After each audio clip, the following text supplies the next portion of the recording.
तर तिरुपती बालाजीची पहिली बायको आहे महालक्ष्मी, म्हणजे विष्णूच्या अवतारातली, आणि दुसरी बायको आहे ती पद्मावती आहे. महालक्ष्मी ही कोल्हापूरला रुसून आलेली आहे तिरुपतीवरनं. तर का रुसून आली ह्याचं कारण सांगतो तुम्हाला. पहिल्यांदा ब्रह्मा, विष्णू आणि महेश हे तिघजण देव, ह्या पृथ्वी तलावर सगळ्यात देवश्रेष्ठ मी आहे असं तिघांना गर्व आलेला होता. तर एक भृगु ऋषी नावाचे तपस्वी मनुष्य होते.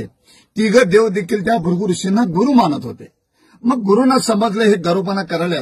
गुरु स्वतः जाऊन त्यांना भेटले आणि सांगितले, तुम्ही किती गेला तर देव आहात आणि असा गर्वपणा करू नका. मी तुमच्या तिघांची परीक्षा घेतो. जो कोणी परीक्षामध्ये पास होईल तोच या पृथ्वी तलावर सगळ्यात देव श्रेष्ठ होईल. तुम्हाला मान्य आहे काय विचारलं.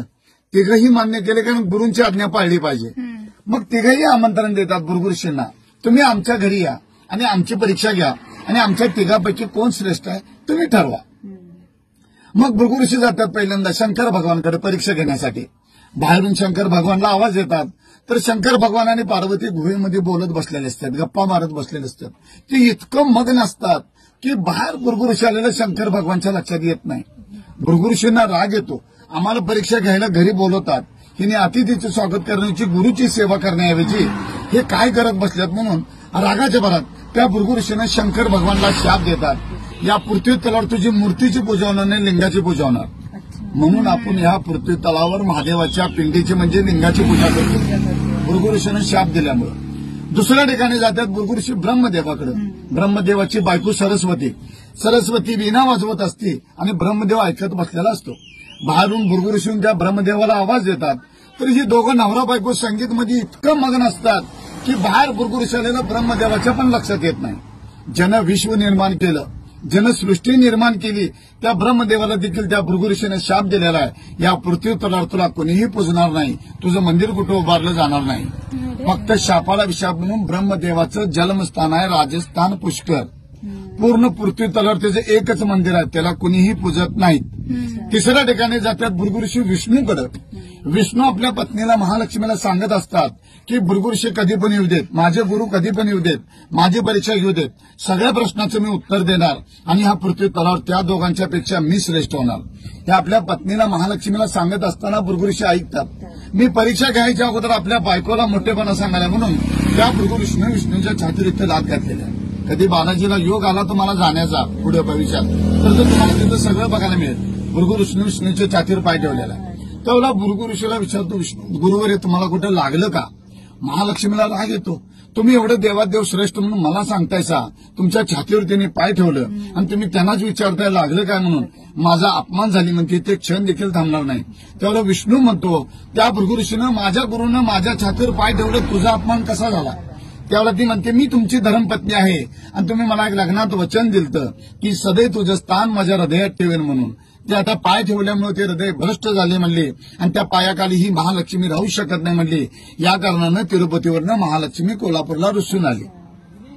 रुसून येताना देखील महालक्ष्मी रागाच्या भरात आपल्या नवऱ्याला शाप दिलेला आहे की तुमचं दुसरं लग्न होणार, तुम्ही कुबेरकडनं कर्ज काढणार, ते कर्ज माझे भक्त लोक कोण फेडणार. आणि महालक्ष्मीची अट अशी होती, अजून देखील आहे, जोपर्यंत त्या पृथ्वीवरचे सर्व लोक ज्यावेळेला तुमच्या दारूवर मुंडन करतील त्यावेळेलाच तुम्ही कर्जातून मुक्त होणार. पृथ्वी तलावरचे सर्व लोक काय जाऊ शकत नाहीत. म्हणून तिरुपती बालाजी अजून कर्जामध्ये असं मानलं जातं. आणि जो कोणी भक्त तुमच्या दरबार येऊन मुंडन करेल, केस दान करेल, त्या भक्ताला मी कर्जात कधीच ठेवणार नाही, हे महालक्ष्मीचं वाक्य आहे. म्हणून तिरुपतीला गेल्यावर टक्कल करून यायचं असतं. जेव्हा महालक्ष्मी दिसून आली कोल्हापूरला, तेव्हा इसवी सन 634 साली कोल्हापूरमध्ये कर्णदेव राजा राज्य करत होता. म्हणजे महाभारतातला नव्हे, त्याच्या आधीचा. तर नारद मुनी सांगतो कर्णदेव राजाला की महालक्ष्मी दिसून कोल्हापूरला कायमची यायला तिची राहण्याची व्यवस्था कर, मंदिर बांध. त्यावेळेला हे मंदिर बांधलं गेलं 1383 वर्षापूर्वी.